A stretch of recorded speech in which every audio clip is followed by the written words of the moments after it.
Hi, I'm Laurel. I'm the knitter behind Alabaster Purl. I have started doing live videos the last 6 months, I think, and it's been really fun. People seem to enjoy them quite a bit, and I just love to share what I've learned on my little Instagram/knitting journey. So I love sharing with people and teaching people what I've learned. I just think that's huge in this community, and I love being part of this community. So today's live is going to be about the top tips that I wish I knew when I began knitting. And this is geared more towards just knitting as a hobby instead of it being your business or being an Instagram business side hustle thing. So this is not anything to do with Instagram tips or blog tips or anything like that. So this is strictly just knitting tips. So, excuse me. So the first thing is your hands are going to hurt. Your hands and your shoulders and your back, because you are going to be forming new muscles. And anytime that you're doing that, your muscles are going to hurt. So be sure to stop and stretch and maybe even set a timer. So your hands will be holding knitting needles and yarn, and they can just get really stiff. So be sure to relax your hands and stretch them out as you're figuring out how to do it. Second thing is you're going to suck at first, and that's okay. So the first thing I made for my mom, or the first thing I made was a scarf for my mom, and it cracks me up that she still has it. I just think that's the sweetest thing. It's like a painting as a kid. You're like, here, Mom, I made it for you. It's hideous, but I love you. So, but you look at the end and you look at the beginning, and they're totally different. The beginning, when I'm learning to knit, there's drop stitches, there's split stitches. It's just awful. So it's just funny to me that that you're gonna suck at first, and that's okay. Stick with it, and I promise you'll see progress if you stick with it. But it does take some time, and some people catch on super quick and some people don't. So just be patient with yourself and give yourself some time to get better, because that's usually how it works. So number 3 is, I'm gonna get a prop here real quick. It always cracks me up when I see people, like I'm sure a lot of you have seen that guy on Instagram who's like, or on Facebook, he's like, I'm cleaning the house and I found my girlfriend's knitting needles and yarn, so I'm teaching myself to knit.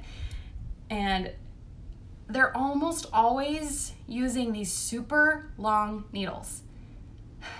And that frustrates me, because I'm like, these are the hardest things to learn on, because they're super long and hard to manage. They're just clumsy. So don't learn on these, because the longer the needle is, the harder it is to balance and maneuver. And so just don't learn on these. They can be useful later on once you are better at knitting, but they're really complicated at first. So I would recommend shorter straight needles if you're going to teach yourself to knit. The easiest thing that I tell people is actually to knit with circular needles, because they actually kind of support themselves. So I feel like learning on circulars is almost easier, because the weight of the needles is supported by the cable joining them. Also, don't start with super teeny tiny yarn. I'm gonna get some more props. I think I learned on really small weight yarn, and it was really complicated and it was super difficult because you can't see what you're doing.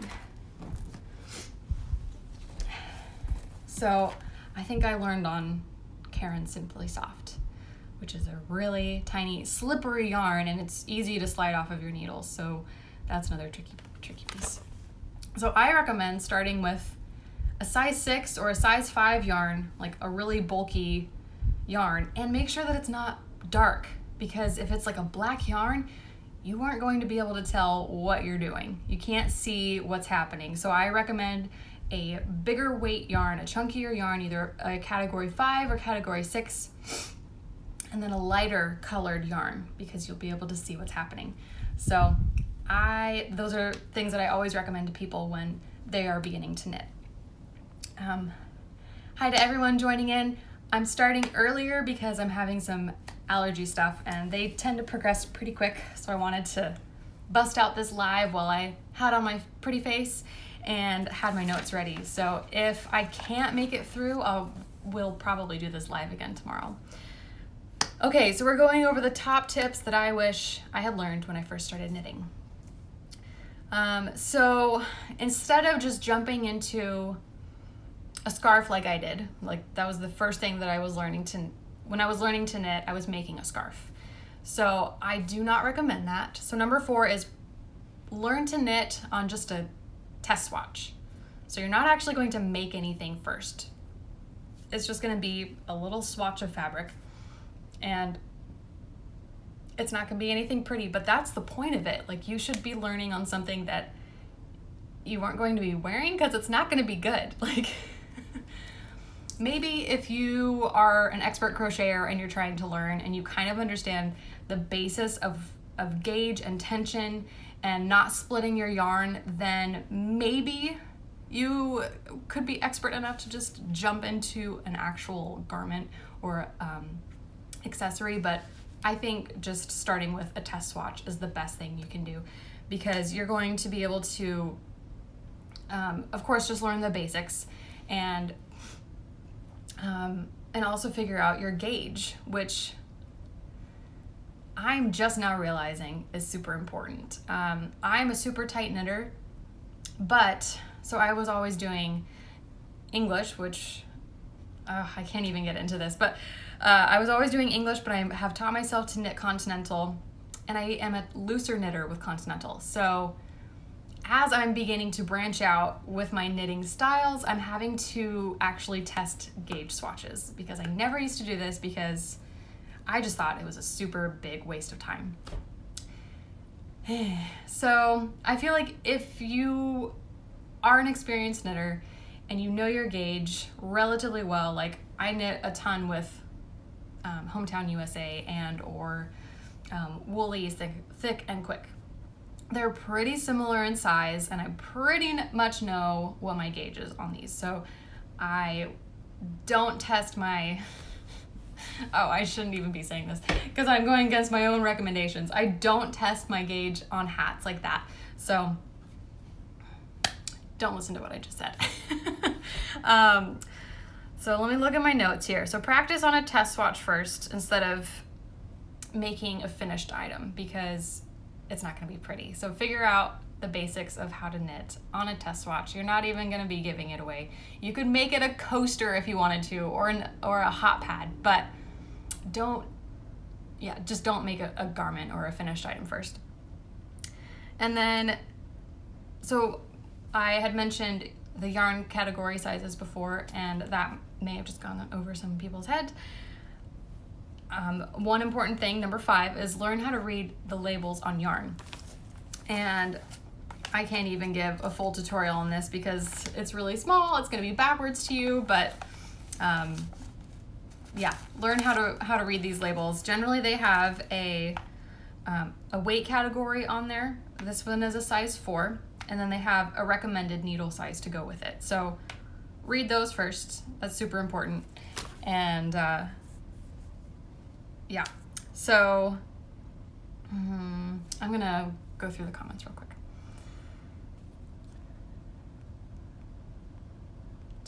You probably don't have to test on your hats because you're very experienced. To a point, like I make a ton of hats, so yeah, I don't test gauge swatch on hats, especially on the size 6 category. If it's a different size category and it's a pattern I'm not super familiar with, I will test my gauge. So yeah, let me go get another prop. So I recently test knitted the Hilla beanie for Kati Maria Knits, and I didn't test my gauge, and the hat is way too small, and it's okay, but it doesn't fit like it's supposed to. But it's got these beautiful cables. It's really tight because I'm a tight knitter. So I should have tested my gauge on this. So the next time I make this hat, I'm gonna bump up my needle size. So it can be important with certain projects. Most projects, you should just get in the habit of testing your gauge. I need to do this because I am a very impatient person, and I generally just want to get started, and I just want to be making something, and I feel like testing gauge is just a waste of time, but it's not, because I spent hours making that hat, and now I don't even know if I can ever sell it or wear it because it's kind of a weird fit. So those hours wasted. So just take 30 minutes to an hour to test up a little gauge swatch, and it'll save you time in the long run. All right, so number 6 is don't just buy yarn because it's pretty or it's on sale. I started doing this when I first started knitting, and I was like, oh, this yarn is super pretty, so I'm gonna buy it. And I would usually just buy one skein because I didn't understand how much I needed for one project because I was just knitting. So then I was an off and on knitter when I was first starting to knit. So then when I picked it back up, I just had these random assortments of yarn that you didn't have enough to do one thing with. So I was like, okay, I'm gonna have to get creative with colors and styles, and oh, I don't have enough yarn for this project, so it was a lot of problem solving. And then you're just storing yarn, which you're not even using, so you're wasting money, you're wasting space, and then you're later just having to figure out a problem. They're later solving a problem. So now, since I know what sells best for myself, I know what I love to knit with, I will buy Woolies, Thick and Quick, or Hometown USA if it's on sale in the colors that I know sell best. But as you're starting knitting, only buy what you need. Only buy what you specifically have a project in mind for. So yes, that way you know exactly how much yarn you need. So I actually recommend getting a pattern first. Be like, this, I want to make this hat. So then figure out how much yardage you need and what needle sizes you're going to need, because generally that information is on the pattern. And then go buy those things, because if you buy your yarn first and then you try to find a pattern that matches for it, it doesn't always work. So it's easier to start with a pattern and then find your materials for it. Yep, now I'm trying to use random skeins for Fair Isle. Yeah, and that's a great way to use up random colors, because I'm currently doing that. We'll be moving in a couple months across the country, and I'm trying my best to use up all of this huge assortment of yarns, and there's even more in this bin here. And oh my goodness, there's just the most random assortment of things. So I'm having to get pretty creative with my color combinations. And if I need to take it, yarn compacts down pretty small, and it's lightweight, so it's not the end of the world. But I have a market first Sunday of March, so that's just a couple weeks away.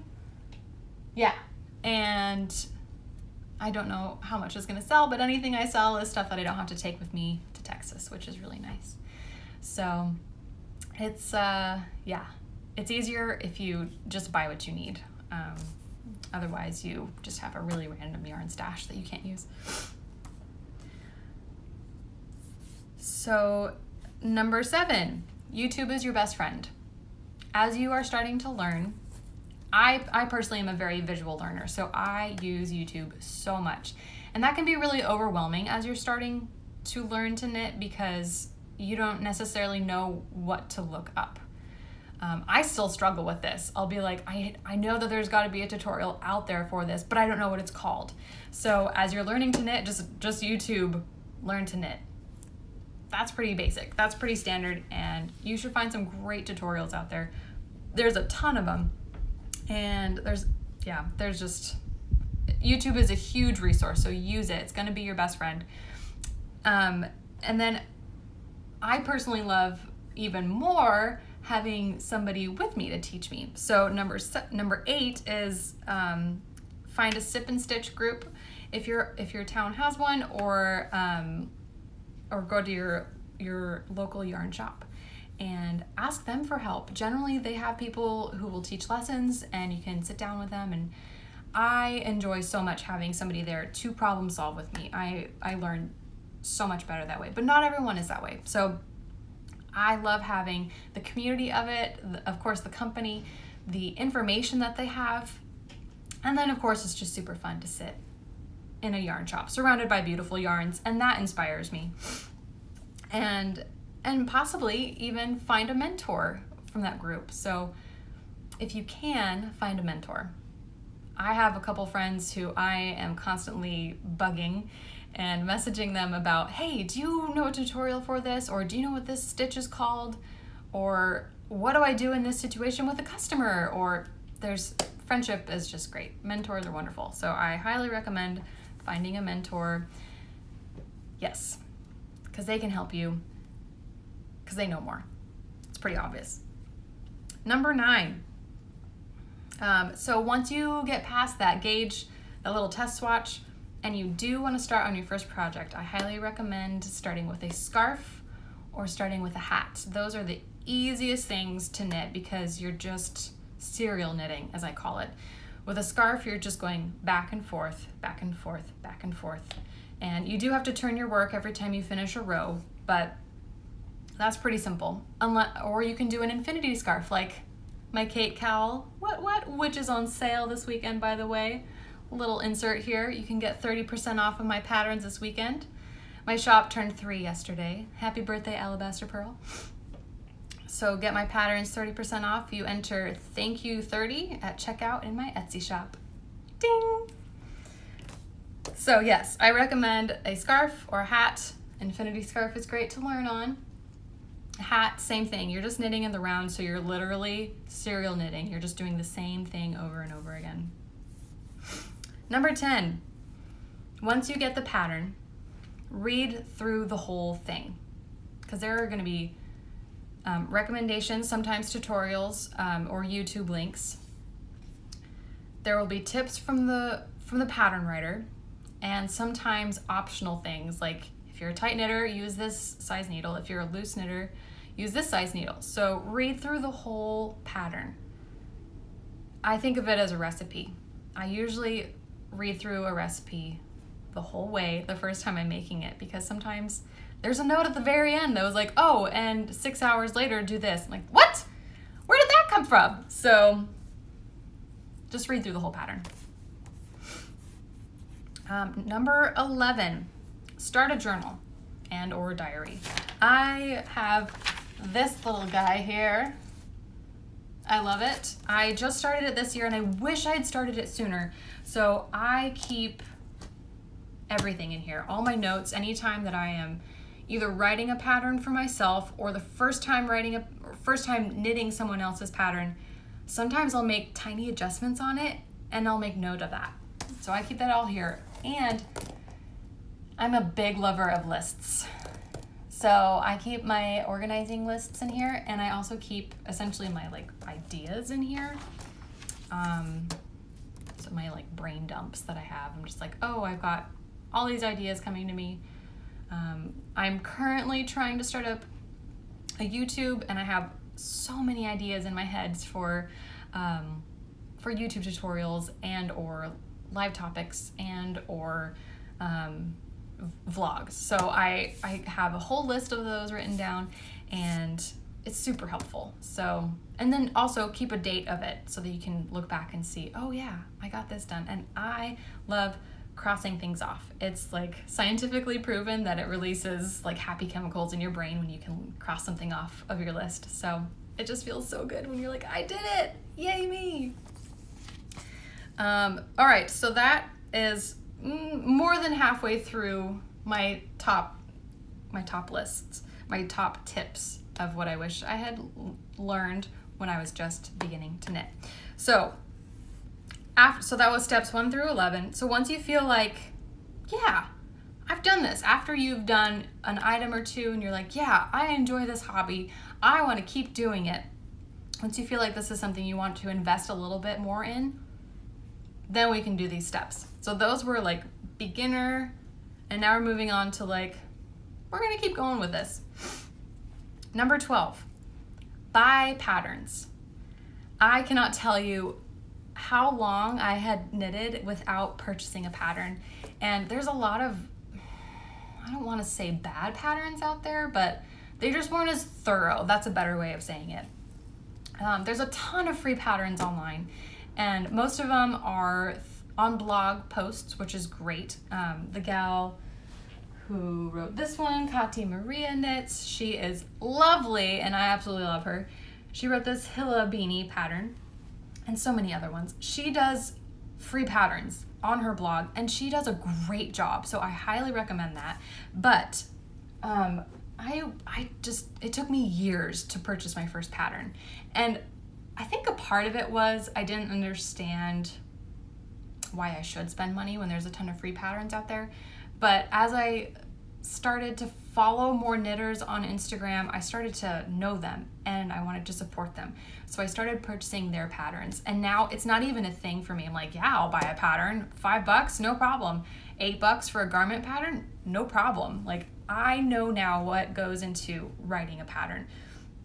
It is so much work. It's so much editing. Test knitters are involved. That's a whole different spiel. So yeah, buy patterns. They are almost always going to be a better tool than a free pattern, almost always. And they're a printable version, which is really nice, instead of it just being on a blog post. And you can actually contact the buyer, or sorry, the pattern writer. You can contact the pattern writer for more like detailed questions if you do have any. So that's just my plug. Buy patterns, shop small, support handmade. But if it's not something, like if knitting is something that you are just trying out, I understand there is a point for free patterns. So, but once it's something that you're like, I'm really enjoying this, I want to keep doing it, I recommend buying patterns, because anytime I buy one, I learn something, and I love that so much. So I feel like it helps me with my knitting, it helps me with my pattern writing, and overall everyone wins. So that's just my plug. So I'm gonna see if there's any questions. Nope, and that's fine. I'm not really leaving any space for questions right here. So let me know if you have any questions, put them up, and once I'm done with these next few steps, I will come through and answer them. So number 13 is to keep your labels, the labels that come on your yarn, and keep a piece of the yarn with it. I'm gonna step away and get another prop. So I still have yet to find a good way of organizing these, but this is my current solution. And so I have plastic bags full of labels, and this way, if I ever need to reference a color, like if I'm ordering, say, Sugar Bush, if I'm ever wanting to order this yarn online and I can't remember what name a certain color is,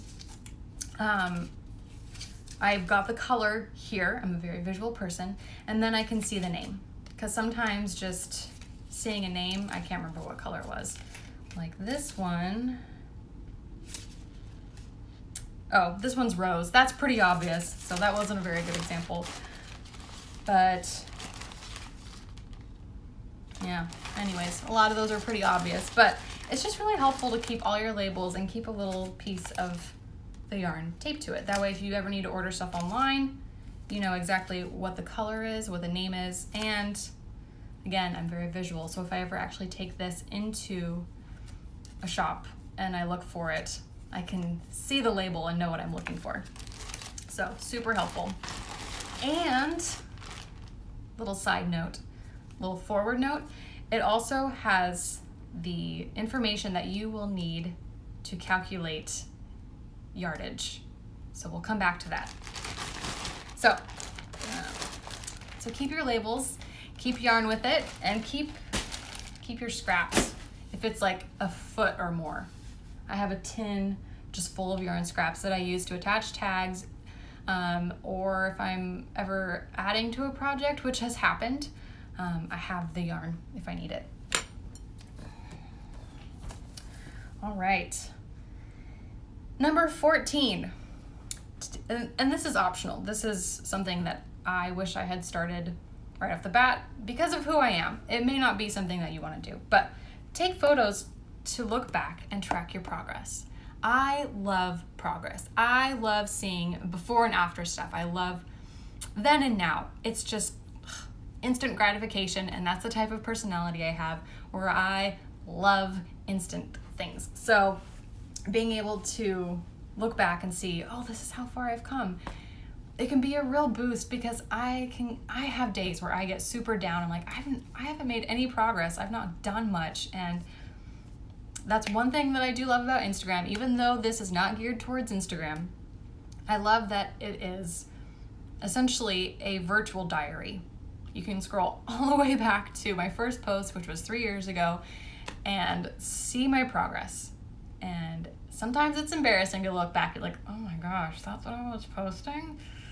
Oh, I've changed things since then. I'm really glad I have. And sometimes I forget those little things, like the way that I used to join my yarn in the round, the way I used to attach my tags, like the way I used to weave my ends in. I've changed a ton of things over the years, and eventually I forget them because I've adopted different habits. So it's really nice to have that visual reminder. This is how you used to do things. This is where you began. This is how far you've come from. So I highly recommend that. You don't need to necessarily start an Instagram page just for your knitting hobby, but just as a little personal gratification, just take photos of your first projects and track your progress. So the next one is, number 15. Sorry, we're getting there. We just have 4 more. Number 15, different yarns behave differently. And I feel like that's pretty obvious now, but I learned to knit 10 years ago. And like I said, I was knitting off and on for a while. But I've been knitting consistently for like 5 years now, and I started Alabaster Purl 3 years ago, and I feel like I'm just now realizing that things behave differently, and possibly that's because I'm just now starting to branch out into my yarn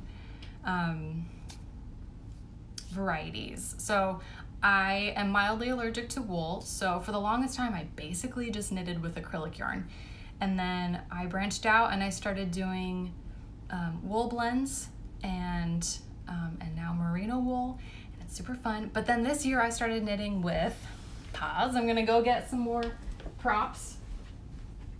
I started knitting with this alpaca acrylic blend. So this is Buttercream Luxe. It is so squishy and lovely, but alpaca has drape in it, and I didn't realize that. So hats that I knitted with this may have stretched out more than I had anticipated. So back to knitting a test swatch and possibly even throwing it through the wash and stretch it and see how it behaves. So yeah, ask your friends, ask your local yarn shop. If you are purchasing stuff there, be like, can you tell me the qualities of this yarn? How is this yarn going to behave? And acrylic versus wool blends, they will wear differently, they will stretch differently, they will felt differently. So do some research before you purchase things. So let's see here. What was your first completed project? So I made a scarf for my mom, and I don't remember what yarn I used, but it was like this colorway that I purchased at, oh my goodness, I can't even remember the name of the yarn shop, but it was in Seaside, Oregon, and it's like these really pretty browns and reds and rusts and blacks. It was just really pretty, but it was just a garter stitch scarf, and that's all it was. So it was the first thing I made, and I gave it to my mom, and she still has it, bless her heart. And I don't even know if she wears it, but I know she still has it in her closet because I asked her to send me a photo of it not too long ago. And I was like, do you still have that scarf? Because it's not that pretty. So anyways, she does still have it. And if you look at the beginning, you can see that it's like super wonky. There's like, there's holes from drop stitches, there's added stitches. So it was technically not great, but at the end, it was much better. So that was my very first knitting project. Morgan, hi. That is genius. I'm not sure what you're talking about, but thank you. I'll take that. Will it go back into shape if it's rewashed, the alpaca? I'm not sure because I just started knitting with this year, and I need to knit some things and keep them and wash them, wear them, see how they wear, because I just assumed that they were like, because it's technically a size 6 bulky yarn. So I just assumed it was the same as Hometown USA or Woolies Thick and Quick, and it's not. So that was a mistake on my part. So yeah, different materials behave differently. So I feel like that's obvious and I should have known that, but I'm still learning. And that's what's great about knitting, is that it's just a never-ending learning process, which is also kind of frustrating. All right. Ooh, shoot, I didn't write this formula down. But number 16 is how to calculate yardage with a kitchen scale. So this little guy is one of my best friends. So like I said, I have this huge yarn stash of a random assortment of things. And so let's say I've got this wonderful, oh, I love this color so much. This is the maroon Napa Valley Pinot by Hometown USA by Lion Brand. One of my favorites forever and always, because I'm cheap and I love acrylic yarn because I can't wear wool. So here we have a partially used skein, but what's the yardage on it? I need to figure that out. So, I'm gonna have to actually do a separate stories on this because I suck at math and I'm not about to do math on the fly. I have a formula and I forgot to write it down, so tune in to my stories to hear how you can calculate yardage using a kitchen scale. Ding! Back to my notes. Moving on to number 17. Invest in a yarn winder and or Swift. So when, it must have been, oh goodness, I'm a horrible gauge of time. It was probably a year after I started Alabaster Purl that I finally bought my first yarn winder. And it was just one of those kind of cheap ones. It was like $30 on Amazon, maybe 35. And it was just one metal arm. And I had it mounted to my my yarn cubby here. And it was okay, it did the job, but the tension on it wasn't great. And yeah, it wasn't great. So I quickly upgraded. I think I sold it for like $20, so I didn't lose too much money on it, thankfully, but I quickly upgraded to a much better yarn winder. It was like $75 when I bought it, and I do not regret spending that money on it. It's just a wonderful, wonderful tool. And I got an Amish style tabletop Swift, and I should have these in my room, but they're not here, they're in the living room, and that helps even more with your tension. So the Amish style Swift is really nice because it's not that huge umbrella style Swift that you have to have attached to an edge. So I just do it on the floor. Anyways, I can also show more stories of that later because I did not plan this very well, but thanks for sticking with me. So one reason that I love my yarn winder and that I highly recommend winding your yarn before you start a project. Also, weigh your yarn, and I'll get back to you on that. So one reason that I love to wind my yarn before I start a project is, one, it compacts easier and it takes up less space, and it's easier than if you're just pulling it from the middle of the skein, because sometimes it can get knotted while you're working in the middle of a project, and that's really frustrating. But what's worse, I pull from the middle of the skein, by the way. What's worse is when you pull the yarn out and you realize that there's either a fray or a snag, or it's like the yarn is completely broke and they've just tied a knot, and you're like, I wasn't expecting to have to weave in the ends here. So if you have wound your entire skein of yarn before you start your project, you know where the breakage is, if there is any, and you can start a different skein, because that can sometimes be really frustrating when you're knitting through a project and you're like, well, this is a horrible place to join my yarn. Not always. Hats, I feel like, are okay. I feel like you can pretty much just hide the ends anywhere, but yeah, so I'm gonna go get some more props. Hold, please. So I am test knitting for More Thunder. Hey, Morgan, looking at you, boo. So I'm test knitting for her, and I'm an avid note taker. So here's what I have so far. I'm making my very first garment. It's super exciting. And I am weighing my skeins before I broke my own rule. I didn't wind this. So I weighed my skeins before I started knitting with them. 2 reasons, because sometimes the labels will have a weight on it, like 6 ounces, and sometimes it's a little bit more or a little bit less than they say it's gonna be.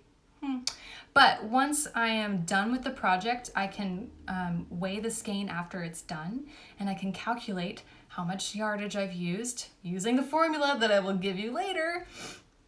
And I can tell her exactly how much yarn I used and the yardage, which is really helpful for her on her patterns. So, and then it's also really helpful for me if I ever make this again, and I can figure out like, oh, okay, this is exactly the yardage that I need to make this item again. So super helpful. Write it in your little journal or write it on the label itself, the weight that it is before you use it, which I didn't wind this one.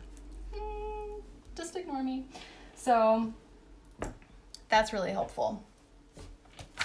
So yeah, weigh your yarn before you use it so you know exactly how much you're using, and also just what it started with, so that if you do weigh whatever's left over, say you're starting a different project and you're like, oh, I'm trying to figure out how much yarn I have of this color, so I'm going to weigh it, you know.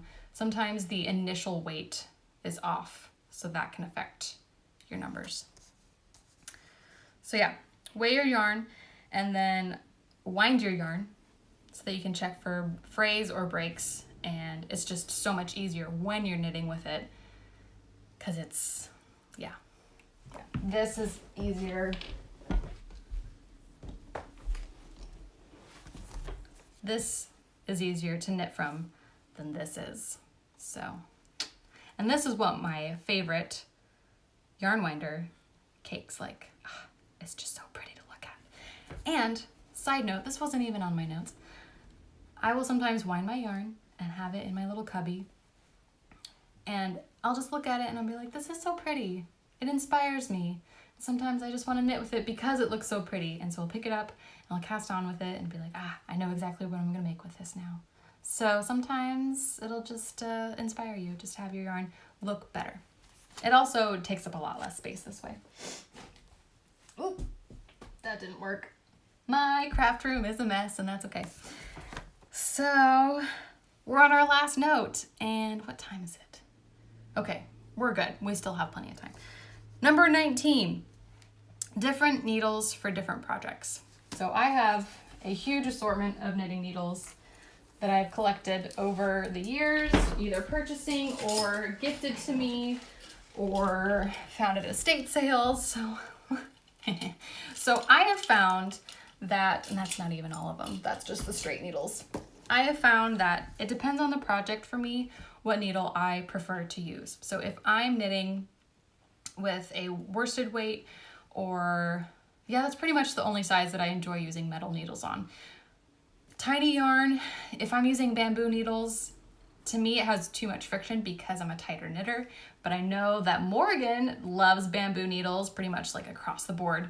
I love bamboo needles for bulkier projects. Like these are size US 13 and or 9mm. They are my favorite for my braided cable headband. I have used metal needles on that project before, and to me, it was too easy for the project to slide off of. and like drop stitches possibly, especially at the end. So I do, here's a plug for my pattern, which is on sale this weekend, 30% off if you enter thank you 30 at checkout and Etsy. Ding.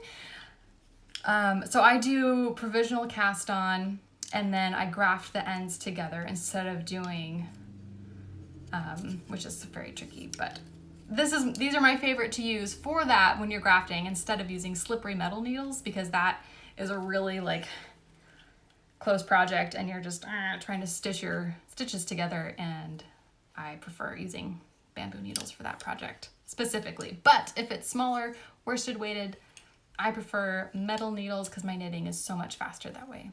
So be aware of that as you are taking on new projects. It can be frustrating because you have to keep buying different needles, but it can affect your knitting and your gauge, which is cool and frustrating because you're like, I would just like this to be straight across the board. I would like this to be a formula. At least that's how I am. I was talking with my husband recently about woodworking. He's a carpenter and he's great at it. And we will watch YouTube videos about woodworking and blacksmiths, and I love it personally. I just think they're super inspiring, and it's really fun to watch guys make things with their hands. And there's even a few female blacksmiths out there. Super cool. So I just love those videos. But Josh was telling me, oh gosh, what were we talking about specifically? It was a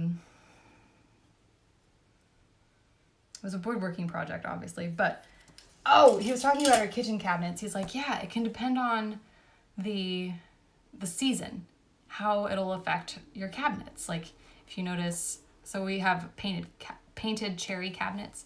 So there's a little line on one of the edges, and that's because the wood has either expanded or contracted. And so wood is like constantly growing and moving and shrinking and changing. And to me, that is frustrating. I'm like, why would you want to work with this material if it's changing all the time? But I guess yarn is kind of that way. So, and then I went over to my friend Jennifer's house a couple of weeks ago. She's also a fellow knitter, and she is amazing. Anyways, she is also married to a woodworker, and they have, they're just wooden spheres as decoration on their floor. And one of them has this huge crack in it right now. And she's like, in the summer, that is closed. But in the winter, it's like gaping open. She's like, that's our handmade barometer. I'm like, that's so cool. Also really frustrating. Like, wood is this living material and it's just constantly shifting and changing. Anyways, that was a tangent. I love learning about things like that, and I just think it's really fascinating. But knitting is kind of that way. I kind of enjoy formulas, even though I suck at math. And I'm like, I just want things to be predictable and controllable, and I want to be in control. And knitting has so many variables, so that can be frustrating for me sometimes, but also a challenge. And I also love challenges, so it depends on the day. I can either be really frustrated or up to the challenge and up to the task. So anyways, thank you so much for sticking with me through my ramblings. Those are my top 19 things that I wish I had known when I first started knitting. I hope that those are helpful to you. I'm going to go through the comments and see what you guys have to say. I love Lion Brand. It doesn't feel cheap, but it is affordable. Yes, my friend. Yes, it is. Yeah, I am a big fan of Hometown USA and Lion Brand Thick and Quick woolies because of those things. It is very durable, and especially the woolies, it has more memory to it than the acrylic does, and I love that, and it's way more affordable than some of those fancy yarns out there. I don't generally make items with merino wool unless it's a custom order and people understand that it's a lot more. I think I only made 3 hats for my market out of merino wool, and I put a palm on them, and I was charging $60 for them. And anytime I would see someone check out the price tag, I'd be like, just so you know, not all my hats are that expensive, but that one's a really nice hat, just so you know. And people were either like, that's a lot for a hat. And I was like, yeah, well, it's merino wool, so it's really nice. But they all sold, and everybody who purchased them was so excited. They were like, I don't even care that it's $60. Like, I know that it's worth it because it's merino wool. So that was really fun. I was like, oh, cool. It's nice to know that there's people out there who appreciate handmade and who appreciate quality, but not everyone can. So yeah, Hometown USA, Woolies Thick and Quick are my jam. Going back through.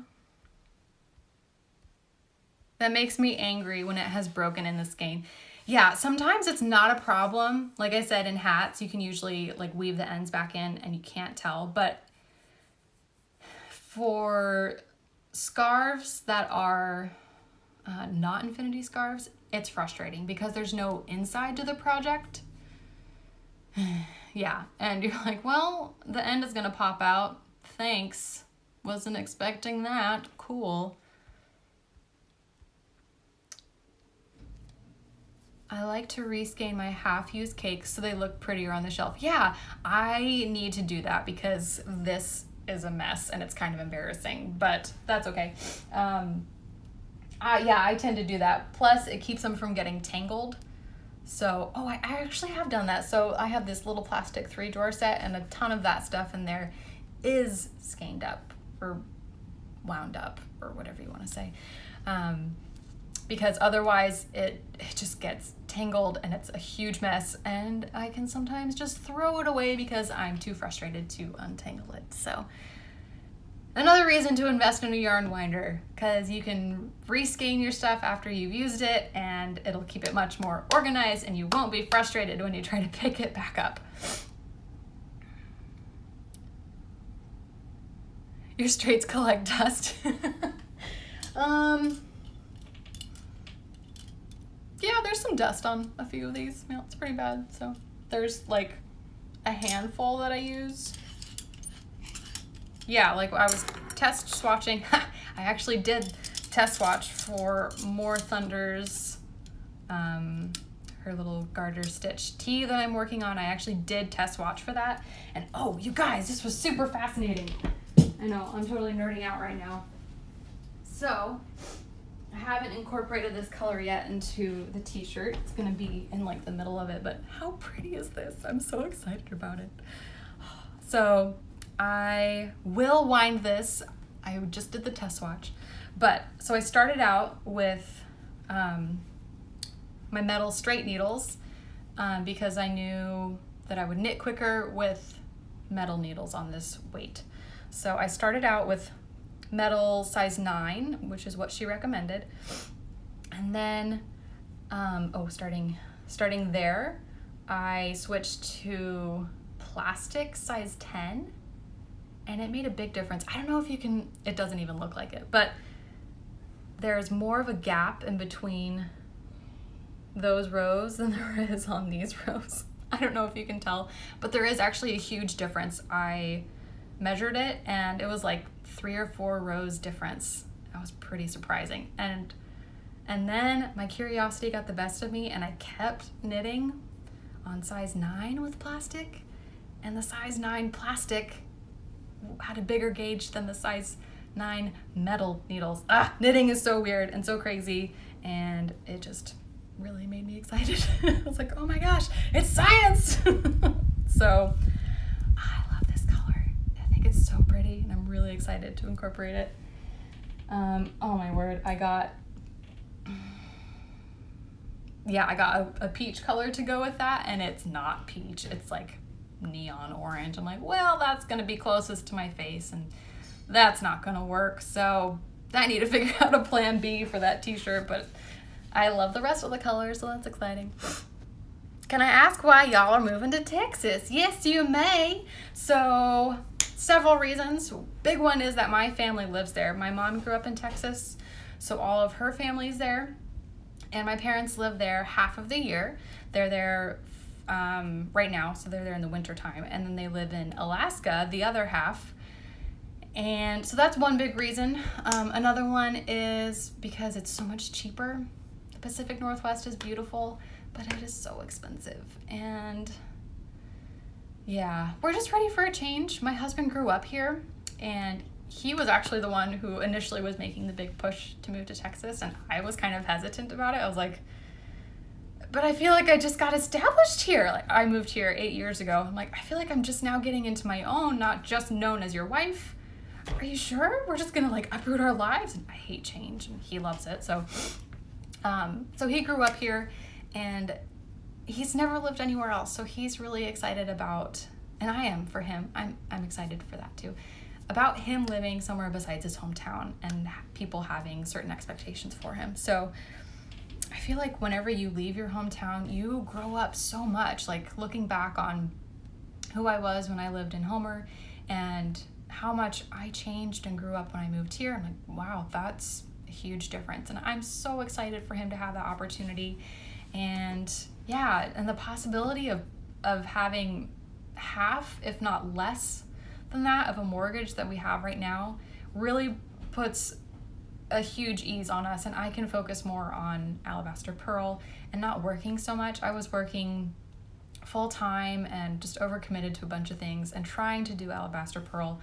And I have some really big dreams and aspirations for this little side gig that I couldn't do when I was working full time. So once we get to Texas, we're gonna probably fix up another house, not while we live in it, and it won't be as extensive as this, but we want our money to go a little bit further, so we're probably going to buy something that needs a little bit of work while we live with my parents.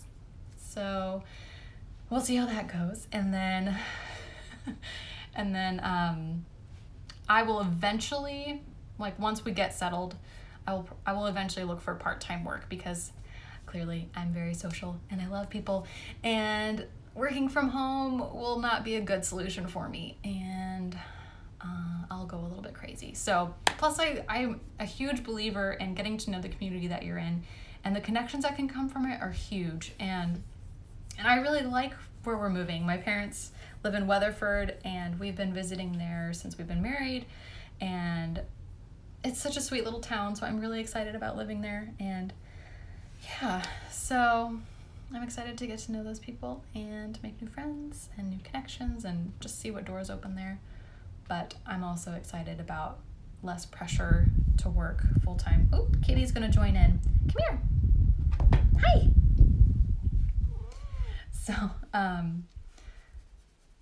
yeah, it would be nice to have a job still, just to have a break from being at home. This winter's been great because we've hibernated since we finished remodeling the house, but I've just been home so much, which has kind of been nice, but I couldn't do this all the time. It's been nice for a season.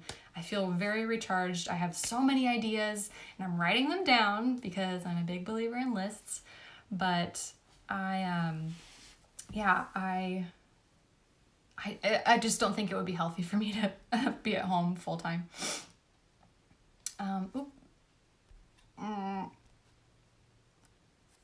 really good about techie stuff. Can I ask you a question about your cable headband, since I purchased your pattern? Yeah, of course. I'm always happy to answer questions about my patterns.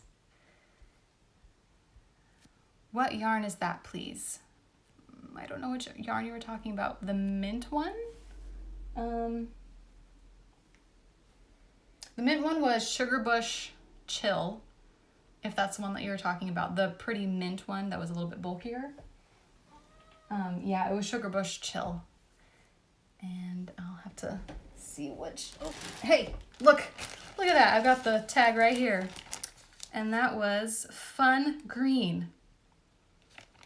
It is a very fun green. If that's the color you were talking about, if that's the yarn you're talking about, it's going to be backwards, but this is what the label looks like. Sugarbush Chill in the color Fun Green.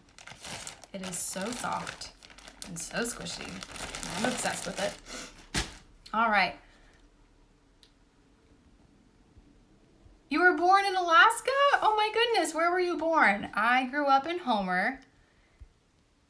And that's where I was born and raised. I moved to Hood River 8 years ago, and that was a huge change for me, but it was also a super easy transition because I feel like Hood River and Homer are very similar. So Texas is gonna be a big change because it's like basically the desert. But everything's air conditioned, I keep telling myself. So yes, for sure. I live in Oklahoma City and love Texas. Much cheaper than the coast after living in Florida. Oh my gosh, Florida. I could never do Florida. I've visited there a few times and I just wasn't a big fan. So,